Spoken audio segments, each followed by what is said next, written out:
What were people saying? It must have been a very kind of panicked moment for everyone.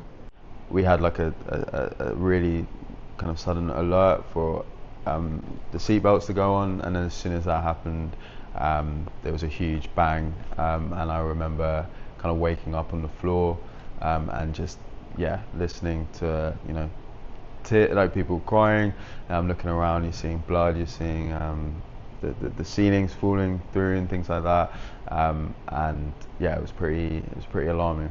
There was a lady in front of me, kind of elderly. She couldn't move. She didn't remember her name. She didn't know why she was on the flight.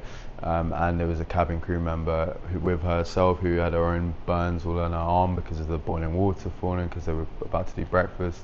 And she was on the floor lying with them. You had many other members, bleeding as well, walking around, checking everyone's okay. So you were thrust on the floor.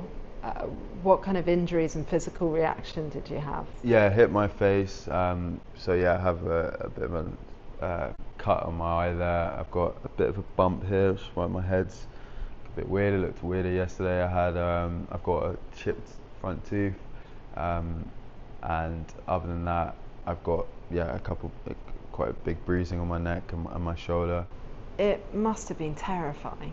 It was pretty scary. I think the adrenaline helped me a bit. I was just wanted to kind of get some Wi-Fi, speak to my loved ones, and yeah, I mean the lady next to me was bleeding, and her family it was kind of like she was there, one in front, the other, and they were kind of looking at her. So I wanted to make sure that they could also kind of sit with them. So I switched seats so they could sit like as a family, so they could just have that unit together. And you actually reached out to your mum. What did you say? I didn't want to be too alarming, and I didn't want to scare myself, so I just felt that I'll contact her. I think I messaged her something like, on a bit of a crazy flight, having an emergency landing, but love you all.